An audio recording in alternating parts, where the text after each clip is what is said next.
नमस्कार, राम राम, राधे राधे। स्वागत है आपके ऑनलाइन प्लेटफॉर्म में। मैं देवी वन लाइनर की फॉर्मेट में जो श्रृंखला हम लोगों ने प्रारंभ की थी 2000 क्वेश्चनों की, उसी को आगे कंटिन्यू करते हुए आज हम लोग पढ़ने वाले हैं बेटा पुस्तक और उनके लेखक। तो बहादुर रौंद कर तूफान दरिया पार जाता है कि बहादुर रौंद कर तूफान दरिया पार जाता है, भंवर में वही फंसता है जो हिम्मत हार जाता है, भंवर में वही फंसता है जो हिम्मत हार जाता है। तो आइए दोस्तों हम लोग आगाज करते हैं। आज हम लोग पढ़ने वाले हैं लेखक और उनके द्वारा लिखित पुस्तक। और इन पुस्तकों में से ही कोई ना कोई पुस्तक हर बार पूछी जाती है। हर एक एग्जाम में, वनडे एग्जाम में बेटा पूछी जाती है, कोई ना कोई एक पुस्तक पूछी जाती है। ठीक है, तो बने रहिए चैनल के साथ में, हंसते रहिए, मुस्कुराते रहिए और फटाफट लाइक, कमेंट और शेयर जरूर करते रहिएगा। तो देखिएगा पहला क्वेश्चन क्या दिया गया है, हिंदी से है बेटा कि गोदान। गोदान पुस्तक के जो लेखक हैं कौन है? तो गोदान पुस्तक के लेखक बेटा मुंशी प्रेमचंद। कौन है? मुंशी प्रेमचंद। मुंशी प्रेमचंद ने गोदान पुस्तक लिखी। गोदान पुस्तक किसने लिखी? तो मुंशी प्रेमचंद ने लिखी। ठीक है, हाँ। मालगुड़ी डेज। मालगुड़ी डेज किसकी पुस्तक है? आर के नारायण। आर के नारायण। मालगुड़ी डेज किसकी पुस्तक है? तो आर के नारायण। उसके बाद अष्टाध्यायी, ये बहुत पुस्तक पूछी जाती है, पुस्तक का बहुत ही पूछी जाती है। ठीक है, तो पाणिनि की पुस्तक है, व्याकरण से संबंधित है बेटा। तो पाणिनि की पुस्तक है अष्टाध्यायी, ये पाणिनि ने इसके द्वारा, पाणिनि के द्वारा लिखी गई है। उसके बाद दिया गया indica. Indica, indica Megasthenes. Indica को किसने लिखा? मैगस्थनीज ने लिखा। ठीक है, सेल्यूकस निकेटर का ये क्या था? राजदूत था। सेल्यूकस निकेटर का क्या था? राजदूत था। तो इंडिका पुस्तक किसकी है? तो मैगस्थनीज की।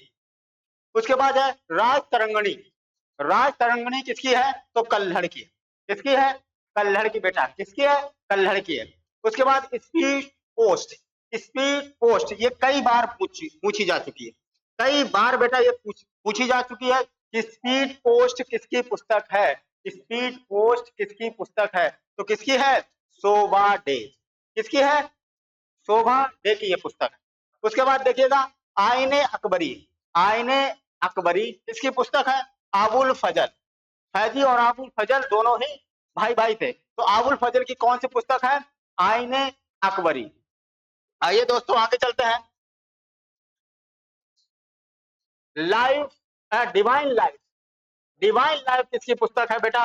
तो डिवाइन लाइफ जो पुस्तक है वो बेटा है शिवानंद। कौन से नंद? शिवानंद की पुस्तक है। शिवानंद की लाइफ डिवाइन पुस्तक है। शिवानंद की लाइफ डिवाइन पुस्तक है, डिवाइन लाइफ। ठीक, उसके बाद दिया गया इंटरनल इंडिया। इंटरनल इंडिया किसकी है? तो इंदिरा गांधी। ठीक, उसके बाद दिया गया माई ट्रुथ। माई ट्रुथ किसकी पुस्तक है? तो इंदिरा गांधी की। ये दोनों ही पुस्तकों इंदिरा गांधी के द्वारा लिखी गई। आगे देखिएगा मिलिंद पन्हो, ये किसकी पुस्तक है? तो नागसेन की। ये भी पुस्तक कई बार पूछी जाए। ठीक है, मिलिंद पन्हो। उसके बाद शाहनामा फिरदौसी की। किसकी है? शाहनामा किसकी है दोस्तों? फिरदौसी की। शाहनामा किसकी है? फिरदौसी की। बाबरनामा किसकी पुस्तक है बेटा? बाबरनामा बेटा बाबर के द्वारा लिखी एक आत्मकथा है। ठीक, बाबरनामा बाबर द्वारा लिखी गई एक आत्मकथा है। ठीक, अर्थशास्त्र। अर्थशास्त्र ये पुस्तक बहुत पूछी जाती है। दोनों ही पुस्तकें का जितनी भी बेटा पुस्तकें दी गई हैं वो सबकी सब इंपॉर्टेंट, सबकी सब इंपॉर्टेंट है। सभी को एक बार याद कर लेना, डाउनलोड कर लेना। यानी कि पीडीएफ अगर आपको चाहिए हो तो आप एप्लीकेशन जाकर के, यानी प्ले स्टोर पर जाकर के एग्जाम वेब नाम से एप्लीकेशन है, उसको डाउनलोड कीजिएगा। और अगर आप कोई भी वनडे एग्जाम की तैयारी करना चाहते हैं तो आपको बहुत ही कम प्राइस पर आपको ये कोर्स सारे मिलेंगे और ये पीडीएफ भी मिलेगी। ये 2000 की पीडीएफ, उसके बाद में 3000 की यानी 5000 यानी वन लाइनर क्वेश्चन है, उनको कराया जाएगा और सारे के सारे आपको वहीं पर मिलेंगे। ठीक है, तो आप लोग जल्दी जा करके प्ले स्टोर पर एग्जाम वेब एप्लीकेशन को डाउनलोड कीजिएगा और फटाफट आप अपनी तैयारी को और अच्छे तरीके से कर सकते हैं। ठीक है, तो आइए दोस्तों क्या दिया गया? अर्थशास्त्र। अर्थशास्त्र किसकी है पुस्तक? तो ये चाणक्य की। चाणक्य किसके दरबार में रहता था? घनानंद के। और घनानंद ने बेटा जब बेइज्जती की, बंदे को दिल पे लग गई, बंदे को दिल पे लग गई फिर उसने घनानंद की ऐसी खटिया, ऐसी बाट लगाई बेटा, ऐसी बाट लगाई कि उसको बिल्कुल रोड पे ला दिया। और मौर्य साम्राज्य का जो चंद्रगुप्त मौर्य था उसको राजा बनाते हैं और अखंड भारत का निर्माण होता है। ठीक है, तो घनानंद के दरबार में रहता था एक टीचर था, यानी कि शिक्षक था, और शिक्षक की जब बेइज्जती दरबार में की गई, वहां से बंदा निकल के आया, कहा तुमको जब तक बर्बाद नहीं कर देंगे तब तक। उसने ही ये अर्थशास्त्र पुस्तक लिखी, और अर्थशास्त्र जो है ये मौर्य साम्राज्य के शासन प्रशासन के बारे में है, ना कि किसी पैसे से लेन देन के बारे में इस पुस्तक में दिया गया है। मौर्य साम्राज्य के शासन प्रशासन की सारी जानकारी मिलती है। चंद्रगुप्त मौर्य का ये प्रधानमंत्री भी बनता है। चाणक्य कह लो या विष्णु गुप्त कह लो या कौटिल्य कह लो, ये सारे नाम इसी के। हुमायूं नामा बेटा पुस्तक किसकी है? तो हुमायूं नामा जो पुस्तक है ये गुलबदन बेगम, गुलबदन बेगम बाबर की क्या थी? लड़की थी, गुलबदन बेगम। विनय पत्रिका किसकी पुस्तक है? तो तुलसीदास।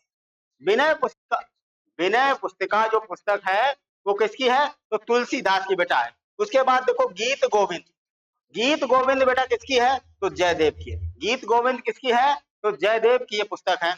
बुद्ध चरित्रम, बुद्ध चरित्रम किसकी है? तो अश्वघोष, अश्वघोष ये भी बहुत पूछी जा चुकी है। ठीक, बुद्ध चरित्रम और किसकी है? अश्वघोष की। आगे देखिएगा यंग इंडिया, यंग इंडिया किसकी पुस्तक है बेटा? तो महात्मा गांधी जी की है। किसकी है? तो महात्मा गांधी जी की है यंग इंडिया। अकबर नामा पुस्तक किसकी है? तो अबुल फजल की है। अकबर नामा पुस्तक किसकी है? तो अबुल फजल की है। अकबर के दरबार में जो 9 रत्न थे उसमें से अबुल फजल भी उसी में था। ठीक, आगे दिया गया काव्य मीमांसा, यह पुस्तक किसकी है? तो काव्य मीमांसा बेटा पुस्तक है राजशेखर की, राजशेखर की काव्य मीमांसा, ये भी पूछी गई कई बार। हर्ष चरित्र, हर्ष चरित्र किसकी पुस्तक है? तो हर्ष चरित्र है बाण भट्ट की। किसकी है? बाण भट्ट की हर्ष चरित्र। सत्यार्थ प्रकाश, कई बार पूछा गया, कितनी बार बताओ, कितनी बार ये पुस्तक को पूछा गया बेटा, बहुत इंपॉर्टेंट है ये। सत्यार्थ प्रकाश दयानंद सरस्वती, जिन्होंने नारा दिया था वेदों की ओर लौटो। आर्य समाज की स्थापना किसके द्वारा की जाती है? आर्य समाज की स्थापना बेटा किसके द्वारा की जाती है? दयानंद सरस्वती के द्वारा। इन्होंने नारा दिया था कि वेदों की ओर लौटो। मेघदूत किसकी पुस्तक है बेटा? तो मेघदूत पुस्तक का है कालिदास, कालिदास कितने बड़े संस्कृत के विद्वान हुए कालिदास। शकुंतलम पुस्तक। उसके बाद दिया मुद्रा राक्षस, मुद्रा राक्षस किसकी पुस्तक है? तो विशाख दत्त की। मुद्रा राक्षस किसकी पुस्तक है बेटा? तो विशाख दत्त की है मुद्रा राक्षस। मुद्रा राक्षस किसकी है? तो विशाख दत्त की है। हितोपदेश किसकी पुस्तक है? तो नारायण पंडित। किसकी है? नारायण पंडित। ठीक है, उसके बाद दिया अंधा विश्वास, अंधा विश्वास है सगरिका घोष, सगरिका घोष की पुस्तक है अंधा विश्वास। गाइड किसकी पुस्तक है? तो आर के नारायण, आर के नारायण की गाइड पुस्तक है। ए सुटबेल बाय, ए सुटबेल बाय विक्रम सेठ की पुस्तक है, ये भी रिसेंटली कई बार पूछी जा चुकी है। लाइफ डिवाइन, लाइफ डिवाइन बेटा किसकी पुस्तक है? तो लाइफ डिवाइन है अरविंद घोष की। किसकी है? अरविंद घोष की। समझ में आया? अरविंद घोष की पुस्तक। ठीक, ये पुस्तकों के बारे में हम लोगों ने चर्चा की। देखिएगा, अब देखिएगा कुछ क्वेश्चन और आएंगे आप लोगों के बीच में। पॉलिटी से क्वेश्चन दिए गए वन लाइनर के फॉर्मेट में। देखो पहला क्या दिया गया है कि किसका कथन है कि अनुच्छेद 356, किसका कथन है कि अनुच्छेद 356 एक मृत पत्र की भांति रहेगा, इसका प्रयोग अंतिम साधन के रूप में किया जाएगा। किसने कहा? तो डॉक्टर बी.आर. अम्बेडकर। जब पूरी तरीके से शासन प्रशासन व्यवस्था जो है नहीं कंट्रोल होगी किसी राज्य के लिए, तब जाकर के अनुच्छेद 356 का प्रयोग किया जाएगा। राज्यपाल के द्वारा क्या किया जाता है? सूचना दी जाती है लिखित में राष्ट्रपति को कि भैया इस राज्य में अब मुख्यमंत्री के बस की बात नहीं है, शासन प्रशासन को चला ले, है, तो इस पर राष्ट्रपति शासन लगा दिया जाए। तो ये किससे संबंधित है बेटा? राष्ट्रपति शासन से संबंधित है शासन। ठीक, बात मेरे समझ में आया बच्चा मेरे?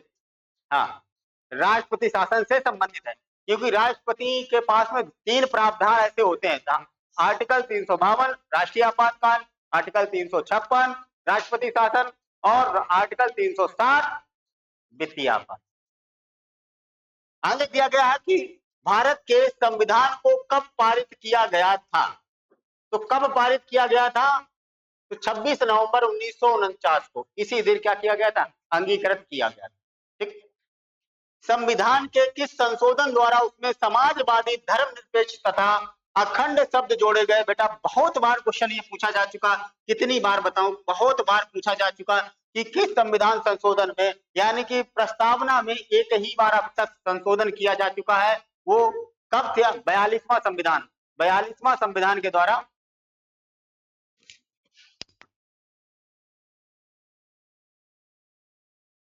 और ये बेटा रिसेंटली अभी यूपीपीसीएस का पेपर हुआ, अभी जस्ट यूपीपीसीएस का पेपर हुआ, ये क्वेश्चन सीधे सीधे पूछ लिया। ये क्वेश्चन बेटा सीधे सीधे पूछा गया, अभी रिसेंटली अभी 5-7 दिन पहले हुआ पेपर यूपीपीसीएस का, और वहां से ये क्वेश्चन पूछा गया कि संविधान के किस संशोधन द्वारा समाजवादी, धर्मनिरपेक्ष तथा अखंडता शब्द जोड़ा गया? तो 42वां संविधान संशोधन के द्वारा जोड़ा गया, तो 1976 में होता है। ठीक, ये शब्द जोड़े गए 3, समाजवादी, धर्मनिरपेक्ष और अखंडता। अगला दिया गया है, संपत्ति के अधिकार को मौलिक अधिकार की सूची से हटाकर विधिक अधिकार किस संविधान संशोधन द्वारा बनाया गया? पहले बेटा मूल अधिकार कितने थे? 7 थे, और अब मूल अधिकार कितने हैं प्रेजेंट टाइम में, यानी वर्तमान में? तो बेटा 6। कितने हैं? 6 है। तो 7वां जो संपत्ति का अधिकार था, वो इसे क्या कर दिया? मौलिक अधिकार से निकाल करके कहां पहुंचा दिया गया है? तो पहुंचा दिया गया विधिक अधिकार। ठीक, तो ये 44वां संविधान संशोधन 1978 में होता। ठीक, आगे देखिएगा, अगला क्वेश्चन क्या दिया गया है कि अधिकार किस है? व्यक्तिगत स्वतंत्रता के अधिकार को सुनिश्चित करने के लिए नागरिक किस अधिकारी के पास जा सकता है? यदि आप व्यक्तिगत स्वतंत्रता पाना चाहते हैं तो किस अधिकारी के पास जा सकते हैं? डायरेक्ट। तो देखिएगा, जब मौलिक अधिकारों का हनन होता है, किसी भी मौलिक अधिकारों का जब हनन होता है, तो आप सुप्रीम कोर्ट का डायरेक्ट दरवाजा खटखटा सकते हैं। अगर घरे लड़ाई झगड़ा हो जाए तो नहीं कर सकते। ठीक, अगर आपको पढ़ने नहीं दिया जा रहा, आपको आजादी घूमने के नहीं है, बोलने के नहीं है, ठीक, जो मौलिक अधिकार 6 दिए, अगर उनका हनन किया जाएगा तो डायरेक्ट आप सुप्रीम कोर्ट, न्यायालय और उच्च न्यायालय में आप जाकर के अपनी बात रख सकते हो प्रमुखता से। ठीक, अगला क्वेश्चन दिया गया है कि सुप्रीम कोर्ट एवं उच्च न्यायालय के न्यायाधीशों को किस प्रक्रिया द्वारा हटाया जा सकता है? किस प्रक्रिया द्वारा हटाया जा सकता है? तो सुप्रीम कोर्ट का न्यायाधीश हो या उच्च कोर्ट का, यानी कि उच्च न्यायालय का न्यायाधीश हो, किस प्रकार हटाया जा सकता है? तो महाभियोग प्रक्रिया द्वारा, महाभियोग प्रक्रिया द्वारा ही हटाया जा सकता है, और राष्ट्रपति को भी बेटा महाभियोग प्रक्रिया द्वारा ही हटाया जा सकता है। आर्टिकल 61 के तहत राष्ट्रपति पर महाभियोग लगता है। ठीक, और सर्वोच्च न्यायालय का या उच्च न्यायालय का न्यायाधीश को भी महाभियोग प्रक्रिया द्वारा हटाया जा सकता है। ठीक, याद रखना। किस प्रकार के विधेयक पर राष्ट्रपति को अनिवार्य रूप से बिना पुनर्विचार हेतु हस्ताक्षर करने पड़ते हैं? किस प्रकार के विधेयक को, ठीक है, किस प्रकार के विधेयक को आप पुनर्विचार के लिए नहीं भेज सकते हो? पुनर्विचार के लिए एक आर्टिकल बेटा है 111। कौन सा आर्टिकल है? 111 राष्ट्रपति से संबंधित है। 111 के तहत, आर्टिकल 111 के राष्ट्रपति विधेयकों क्या कर देता है, अगर उसे ठीक नहीं लगता है तो पुनर्विचार के लिए एक बार भेजता है कि आप इसको एक बार रीचेक कीजिए, इसमें ये कमियां हो सकती हैं, इसका इस प्रकार दुरुपयोग भी किया जा सकता है। अगर दोबारा वो आएगा तो राष्ट्रपति को पारित करना ही, सिग्नेचर करना ही पड़ेगा। मगर जब धन विधेयक का आता है, धन विधेयक या वित्त विधेयक कह लीजिए, तब आता है, तब बेटा राष्ट्रपति पुनर्विचार के लिए वापस नहीं कर सकता है, क्योंकि पहले राष्ट्रपति से ही अनुमोदित होकर के वो आगे बढ़ता है। उपराष्ट्रपति यानी उपराष्ट्रपति संसद के किस सदन का पदेन सभापति होता है? तो उपराष्ट्रपति, याद रखना, उपराष्ट्रपति किस सदन का होता है? पदेन सभापति। तो राज्यसभा का होता है। राज्यसभा का बेटा पदेन सभापति होता है। ठीक। किस लोकसभा के सामान्य कार्यकाल को 5 वर्ष से अधिक करने का अधिकार किसे प्राप्त है? लोकसभा के सामान्य कार्यकाल को 5 वर्ष से अधिक करने का किसे अधिकार प्राप्त है? तो आप क्या कह सकते हो? संसद को केवल राष्ट्रीय संकट के समय, जब राष्ट्रीय संकट हो, कोई राष्ट्रीय संकट हो या राष्ट्रीय आपात हो, तब उसका क्या किया जा सकता है? लोकसभा का जो कार्यकाल बेटा 5 साल के लिए होता है, उसको बढ़ा दिया जाता है, एक्सटेंड कर दिया जाता है, बढ़ा दिया जाएगा। ठीक। आगे देखिएगा, दिया गया कि 3 प्रमुख अखिल भारतीय सेवाएं, 3 प्रमुख अखिल भारतीय सेवाएं यानी भारतीय प्रशासनिक सेवाएं, भारतीय विदेश सेवा तथा क्या दिया गया? 3 प्रमुख अखिल भारतीय सेवाएं कौन कौन सी है? 3 प्रमुख भारतीय सेवाएं कौन कौन सी है? तो ये देखो, भारतीय प्रशासनिक सेवा है, भारतीय विदेश सेवा है और भारतीय पुलिस सेवा है। ये 3 प्रमुख क्या है? अखिल भारतीय सेवाएं हैं। 3 प्रमुख अखिल भारतीय सेवाएं। बहुत बहुत थैंक यू भाई आलोक भाई चाय देने के लिए।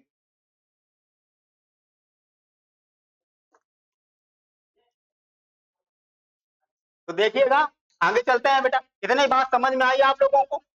समझ में आई होगी तो देखिए, अगला क्वेश्चन क्या दिया गया? संविधान द्वारा बनाई गई समितियों में संघ समिति का अध्यक्ष कौन था? जैसे संघ समिति, झंडा समिति, प्रांतीय समिति, प्रारूप समिति, ये समितियां संविधान सभा में बनाई गई। किसको क्या काम दिया गया, उसका कोई ना कोई अध्यक्ष बनाया गया। तो संघ समिति का अध्यक्ष बेटा किसे बनाया गया? तो पंडित जवाहरलाल नेहरू को। पंडित जवाहरलाल नेहरू को।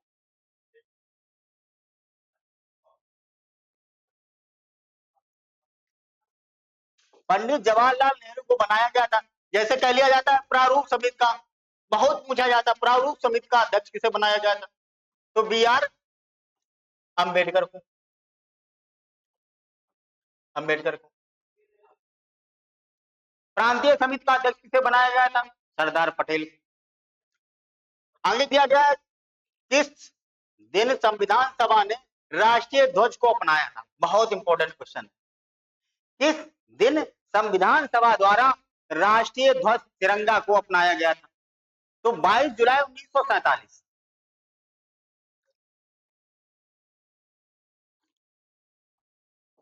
22 जुलाई बेटा 1947 को, ये डेट याद रखना, गौर के पी लेना ये डेट कि राष्ट्रीय ध्वज को कब अपनाया गया था। तो 22 जुलाई 1947 को। 26 नवंबर 1950 को अपनाए गए संविधान में कितने अनुच्छेद एवं अनुसूचियां थी? ठीक। 26 नवंबर 1949 को कितने अनुच्छेद थे, कितनी समितियां थी? तो देखो, आज भी बेटा मूल अनुच्छेद उतने ही हैं जितने पहले थे। तो 395, उसी में संशोधन करके ऐड किए जा रहे हैं। ठीक। तो 395 अनुच्छेद हैं और 8 अनुसूचियां हैं। ठीक। आज कितनी अनुसूचियां हैं? 12 अनुसूचियां आज। विधि के समक्ष समता का अधिकार संविधान के किस अनुच्छेद में दिया गया? विधि यानी कानून के समक्ष समता का अधिकार किस अनुच्छेद में दिया गया? तो आर्टिकल बेटा 14 में इस बात का जिक्र किया गया। किसमें जिक्र किया गया? 14 में, आर्टिकल 14 में जिक्र किया गया।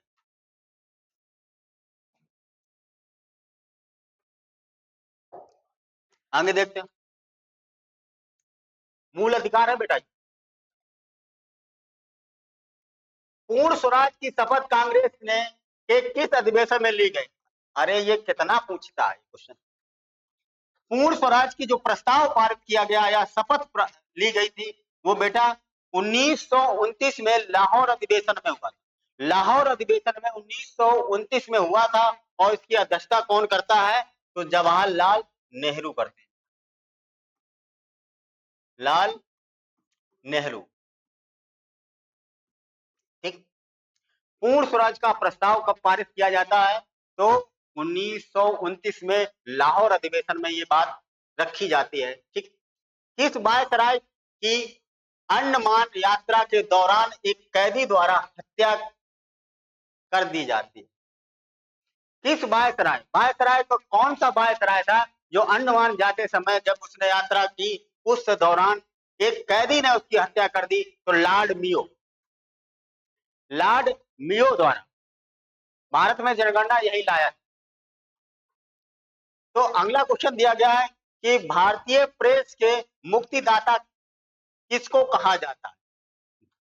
भारतीय प्रेस के मुक्तिदाता किसको कहा जाता है बेटा? तो सर चार्ल्स मेटकाफ तथा लॉर्ड मैकाले, इसको कहा जाता है। ठीक। प्रेस। अगला क्वेश्चन क्या दिया है? भारतीय राष्ट्रीय कांग्रेस के सूरत अधिवेशन के अध्यक्ष कौन थे? बहुत बढ़िया क्वेश्चन। सूरत अधिवेशन यानी सूरत फूट के नाम से जाना गया, सूरत फूट के नाम से जाना गया, जहां पर 1907 में सूरत फूट यानी कि सूरत में अधिवेशन भारतीय राष्ट्रीय कांग्रेस का होता है। और रास बिहारी बोस, रास बिहारी बोस इसके क्या होते हैं? अध्यक्ष होते हैं। और यहाँ पर कांग्रेस दो फाड़ हो जाता है, एक नरम दल हो जाता है और एक गरम दल हो जाता है। गरम दल, दोनों अलग अलग हो जाते हैं। देखो, देश को आजाद कराने का सबका उद्देश्य था, मगर नरम दल का अलग तरीका था और गरम दल का अलग तरीका था। नरम दल में वो लोग हो गए थे जो थोड़े उम्र दराज थे, और गरम दल में वो लोग हो गए थे जो नए युवक थे। जैसे महात्मा गांधी का मानना था कि कोई एक गाल पे थप्पड़ मारे तुम दूसरा गाल भी कर दो, मगर गरम दल वालों का मानना था कि अगर तुम्हें कोई एक थप्पड़ मारे तुम लुटाई लुटाई मारो। ठीक। हाँ, इतना मारो कि हालत खराब हो जाए उसकी।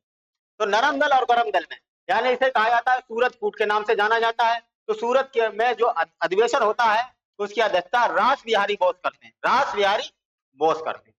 आगे दिया गया है कि बाल गंगाधर तिलक को भारतीय अशांति का जनक किसने कहा? भारतीय यानी कि वो भारतीय कौन है? बाल गंगाधर तिलक। बाल गंगाधर तिलक को किसने कहा कि ये भारतीय अशांति का क्या है? जनक है? तो वेलेंटाइन चिरोल ने। किसने कहा कि ये भैया देश में अशांति फैलाता है? ठीक। अगला दिया गया 1904 में लंदन में अभिनव भारत की स्थापना किसने की? तो वीर विनायक दामोदर सावरकर। वीर विनायक दामोदर सावरकर, बीडी सावरकर ने की। ठीक। अभिनव भारत लंदन में 1904 में, याद रखना।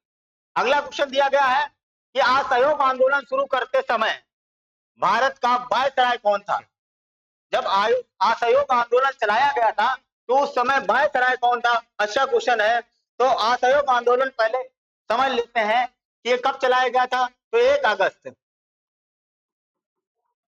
1920 में ये चलाया गया था। महात्मा गांधी जी द्वारा असहयोग आंदोलन चलाया जाता है, यानी कि अंग्रेजों का सहयोग ना करना। ठीक।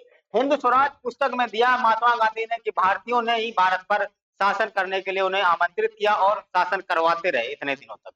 अगर हम भारतीय अगर अंग्रेजों का सहयोग ना करें तो ये ज्यादा दिन तो मेहमान नहीं है, ज्यादा दिनों तक ये नहीं शासन कर सकते हैं, इन्हें छोड़ के जाना ही पड़ेगा। तो उस समय कौन था? तो लॉर्ड चैम्सफोर्ड था। वायसराय कौन था? लॉर्ड चैम्सफोर्ड था। ठीक। असहयोग आंदोलन कब से कब तक चला? तो 1920 से लेकर के बेटा 1922 तक चला।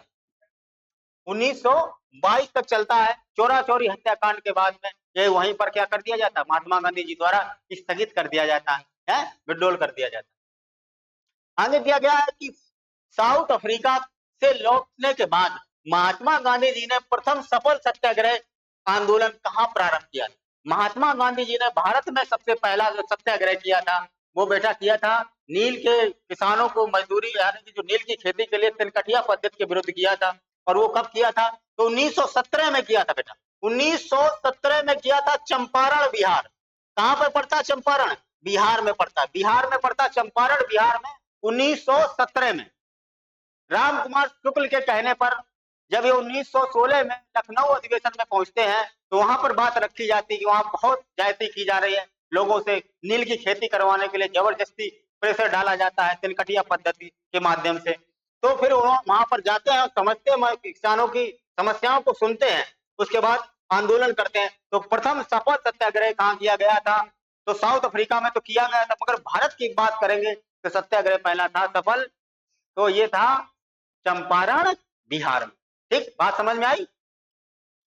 अगला क्वेश्चन दिया गया कि भारत की राजधानी कोलकाता से दिल्ली किस वर्ष परिवर्तित की गई? तो दिल्ली से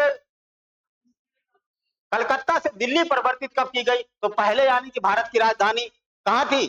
भारत की राजधानी बेटा पहले कलकत्ता थी। कहां थी? कलकत्ता थी। कलकत्ता से ट्रांसफर कब हुई? तो 1911 में दिल्ली दरबार लगाया गया और जॉर्ज पंचम आए थे, उनका स्वागत के लिए क्या किया गया? और आपको बता दें कि 1905 में बंगाल विभाजन हुआ था, और बंगाल विभाजन जब हुआ तो बंगाल विभाजन को रद्द कब किया गया था? तो 1911 में कर दिया। ठीक, बहुत जम के विरोध भी किया गया था। आगे क्या क्वेश्चन है? जो बंगाल विभाजन के समय में कौन था? लॉर्ड कर्जन था। कर्जन बहुत नालायक व्यक्ति था।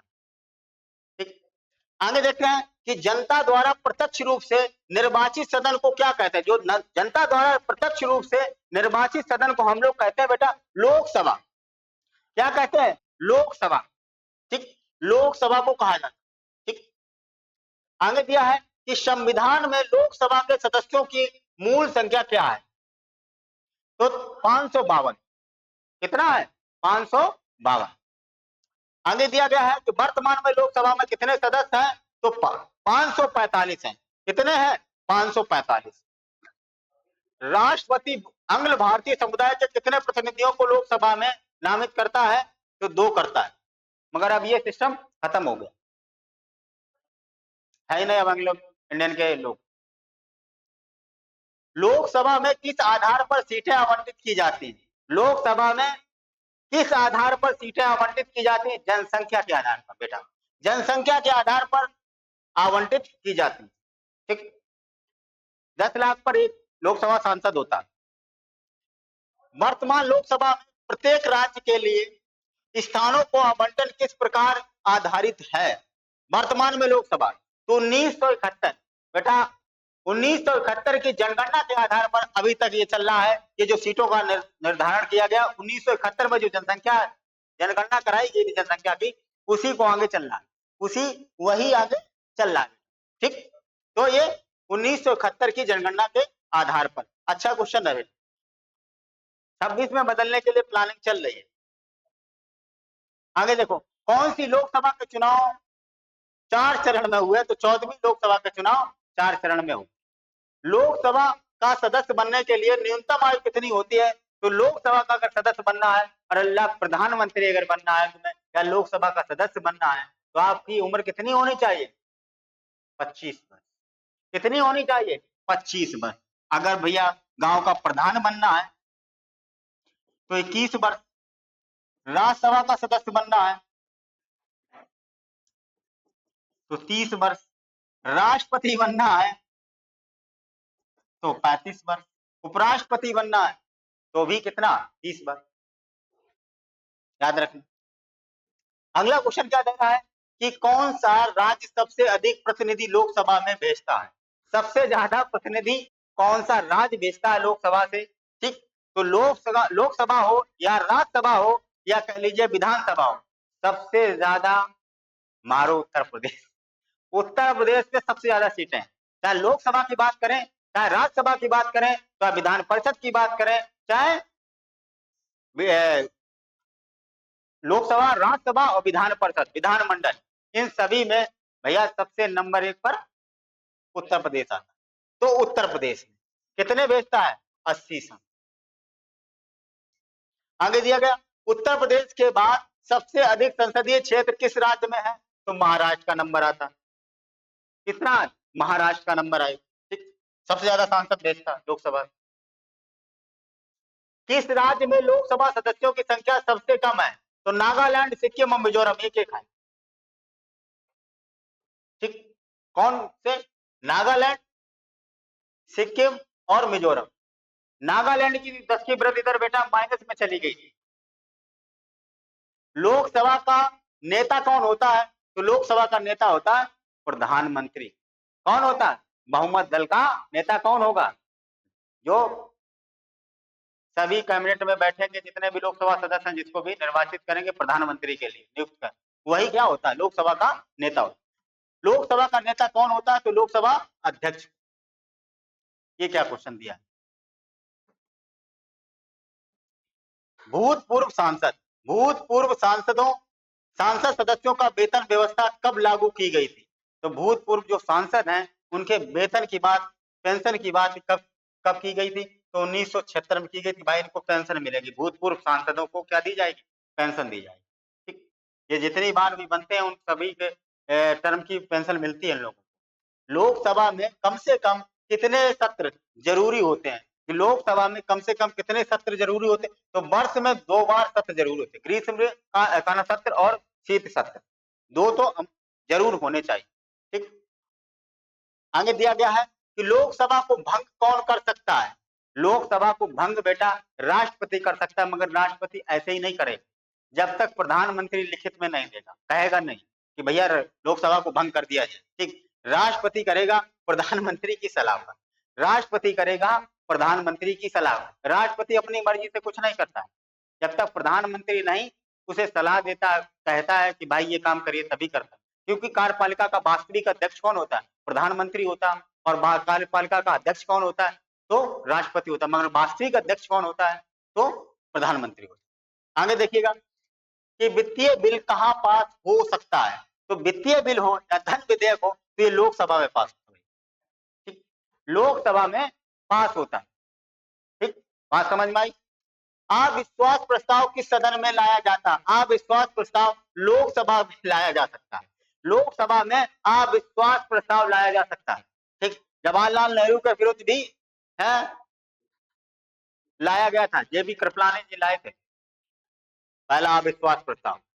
बजट किसके द्वारा पारित किया जाता है? तो बजट किसके द्वारा पारित किया जाता है? तो लोकसभा द्वारा, लोकसभा के द्वारा बजट पारित किया जाता है। लोकसभा यानी कि वित्त मंत्री होता है, बजट को पारित करवाता है।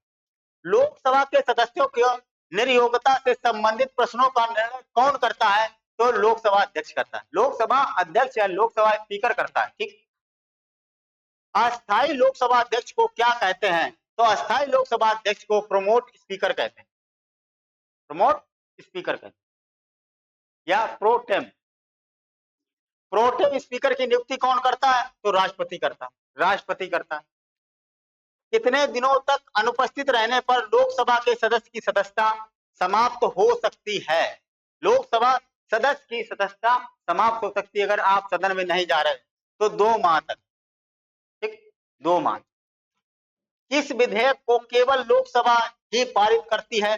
तो वित्त विधेयक यानी धन विधेयक को केवल लोकसभा ही पारित करती है, लोकसभा ही पारित करती है। किस आर्टिकल के तहत में वित्त विधेयक या धन विधेयक की बात की गई है? 110 आर्टिकल। ठीक, आगे देखो,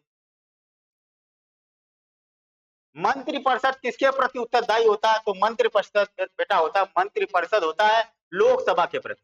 लोकसभा के प्रति क्या होता है? उत्तरदायी होता है, लोकसभा के प्रति उत्तरदायी होता है।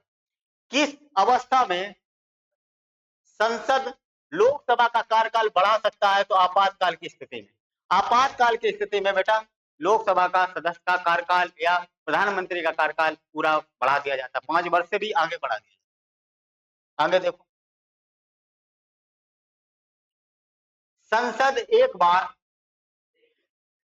एक बार में लोकसभा के कार्यकाल को कितने समय के लिए वृद्धि कर सकता है? तो 1 वर्ष के लिए कर सकता है। अगर ऐसी आपातकाल स्थिति आती है तो 1 वर्ष के लिए बढ़ा सकता है। ठीक, किस वर्ष लोकसभा का कार्यकाल एक एक करके 2 बार बढ़ाया गया? तो ये बात है बेटा 1976 की बात, इंदिरा गांधी के समय इमरजेंसी का टाइम। इमरजेंसी कब लगाए गए थे? 1975 में लोकसभा को भंग भी किया गया था। राजनीतिक शब्दावलियों में शून्य काल का अर्थ क्या होता है? तो प्रश्नोत्तर का सत्र होता है। शून्य का मतलब ये भारत की देन है। शून्य काल क्या है? भारत की देन है, भारत की ये है। तो शून्य काल का मतलब है प्रश्नोत्तर सत्र। ठीक, बात समझ में आई? आगे दिया गया, यदि कोई व्यक्ति राज्यसभा का सदस्य है तो क्या वह लोकसभा में अपना वक्तव्य दे सकता है? बिल्कुल दे सकता है भैया। वक्तव्य क्यों नहीं दे सकता? दे सकता। आगे दिया गया है कि लोकसभा अध्यक्ष का चुनाव कौन करता है? तो लोकसभा के सदस्य जितने होते हैं वही करते हैं, जो भैया वरिष्ठ होता है और सभी लोग सम्मान करते हैं, इज्जत करते हैं और जानकार होता है लोकसभा का संचालन के लिए, उसी को लोकसभा अध्यक्ष बनाया जाता है और राष्ट्रपति इसकी नियुक्ति करेगा। लोकसभा का अस्थायी अध्यक्ष कौन नियुक्त करता है? तो राष्ट्रपति करता है। लोकसभा अध्यक्ष अपना त्याग पत्र किसे देता है? तो लोकसभा उपाध्यक्ष को देगा। अध्यक्ष उपाध्यक्ष को देगा। निर्णायक मत देने का अधिकार किसको है? तो लोकसभा अध्यक्ष को। अगर कहीं मैच टाई हो जाता है, दोनों तरफ बराबर वोट मिलेंगे, तो लोकसभा अध्यक्ष निर्णायक मत देने का उसको पूरा अधिकार है। लोकसभा का सचिवालय किससे नियंत्रित होता है? तो लोकसभा का सचिवालय बेटा लोकसभा अध्यक्ष के द्वारा नियंत्रित होता है। लोकसभा अध्यक्ष के द्वारा नियंत्रित होता है। आगे देखो क्या दिया गया। भारत के प्रथम लोकसभा अध्यक्ष कौन थे? तो जीवी मावलंकर थे। कौन थे बेटा? जीवी गणेश वासुदेव मावलंकर थे, पहले अध्यक्ष थे, लोकसभा अध्यक्ष। आगे दिया भारतीय संसद के दोनों सदनों के संयुक्त अधिवेशन की अध्यक्षता कौन करता है? जब कोई बात आती है, ठीक है, विवाद की स्थिति आती है, तो लोकसभा अध्यक्ष यानी कि राष्ट्रपति दोनों सदनों को बुलाता है, आहूत करता है, बुलाने का काम है, मगर अध्यक्षता नहीं करेगा वो। अध्यक्षता कौन करेगा? तो लोकसभा अध्यक्ष करेगा संयुक्त अधिवेशन की। ठीक, याद रखना। आगे दिया गया है कि लोकसभा में किसी विधेयक को धन विधेयक के रूप में कौन प्रमाणित करता है कि धन विधेयक है कि नहीं है? तो लोकसभा अध्यक्ष करता है। कौन करेगा? लोकसभा अध्यक्ष करेगा। ठीक, आगे चलते हैं। किस समिति का पदेन अध्यक्ष लोकसभा अध्यक्ष होता है? किस समिति का? तो नियम समिति। नियम समिति का जो अध्यक्ष बनेगा वो, इसका मतलब है लोकसभा स्पीकर होगा, लोकसभा अध्यक्ष होगा, वही बनेगा नियम समिति का अध्यक्ष। पदेन का मतलब जो पद धारण करेगा लोकसभा अध्यक्ष का, वही क्या होगा? नियम समिति का भी अध्यक्ष। लोकसभा महासचिव की नियुक्ति कौन करता है? तो लोकसभा स्पीकर करता है। लोकसभा महासचिव की नियुक्ति करता है। कोई स्पीकर के खिलाफ अविश्वास प्रस्ताव लाया गया है, तो बेटा लाया गया है के एस हेगड़े। के एस हेगड़े के द्वारा, यानी के एस हेगड़े के विरुद्ध लाया गया। ये लोकसभा स्पीकर जो है, अध्यक्ष है, उसके के एस हेगड़े के द्वारा। ठीक, आगे दिया गया है कि लोकसभा का जनक किसे कहा जाता है? तो जीवी मावलंकर को कहा जाता है। गणेश वासुदेव मावलंकर, गणेश वासुदेव मावलंकर। आइए आइए आगे चलते हैं। लोकसभा के प्रथम उपाध्यक्ष कौन थे? अनंत सैनम एंकर, ये थे। आगे दिया इसी के आगे कि किस लोकसभा अध्यक्ष का कार्यकाल सबसे लंबा रहा? तो बलराम जाखड़, बलराम जाखड़ सबसे लंबा कार्यकाल रहा। लोकसभा के अध्यक्ष या उपाध्यक्ष की अनुपस्थिति में लोकसभा की अध्यक्षता कौन करता है बेटा? तो लोकसभा का वरिष्ठतम सदस्य करेगा। लोकसभा का जो सबसे वरिष्ठ सदस्य होगा वही अध्यक्षता कर देगा, अगर कहीं लोकसभा का अध्यक्ष और उपाध्यक्ष दोनों अनुपस्थित हैं तो। इस कंडीशन में राष्ट्रमंडल अध्यक्षों के सम्मेलन का पदेन महासचिव कौन होता है? राष्ट्रमंडल अध्यक्षों के सम्मेलन का पदेन अध्यक्ष कौन होता है? तो लोकसभा महासचिव होता है। लोकसभा महासचिव होता है। भारत के लोकसभा अध्यक्ष किस देश के हाउस ऑफ कॉमन्स के अध्यक्ष की तरह काम करता है? तो इंग्लैंड की तरह, इंग्लैंड की तरह ये काम करता है। लोकसभा का सचिवालय किसके प्रत्यक्ष पर्यवेक्षण एवं नियंत्रण का कार्य करता है? तो लोकसभा अध्यक्ष, लोकसभा अध्यक्ष के तरीके से काम करेगा। आगे देखिए कि भारत की प्रथम महिला लोकसभा अध्यक्ष मीरा कुमार क्या है? मीरा कुमार, मीरा कुमार। पिग्मी जनजाति का निवास क्षेत्र कांगो बेसिन। ठीक, आज की क्लास हम लोग यहीं तक रखेंगे, क्योंकि इसके बाद में हम लोग और भी विभिन्न प्रकार के क्वेश्चनों को हम लोग सॉल्व करेंगे, क्योंकि ये जो संविधान से संबंधित क्वेश्चन थे उनको हम लोगों ने डिस्कस कर लिया, सॉल्व कर लिया। और बने रहिए चैनल के साथ में, हंसते रहिए, मुस्कुराते रहिए, और साथ साथ में आप प्ले स्टोर पर जाकर के हमारा एप्लीकेशन एग्जाम वेब को डाउनलोड कीजिएगा और अपनी अच्छी तैयारी करने के लिए। आज सारी पीडीएफ वहीं पर मिलेंगे और बहुत सस्ते दामों में कोर्स भी अवेलेबल मिलेंगे। UPSI, UP police, SSC GD और रेलवे ग्रुप डी, इन सभी बैचों को बहुत ही अच्छे तरीके से अनुभवी टीचरों के द्वारा पढ़ाया जा रहा है। तो बने रहिए चैनल के साथ में, हँसते रहिए, मुस्कुराते रहिए। इसी के साथ लेते हैं विदा। थैंक यू, धन्यवाद, राम राम, राधे राधे।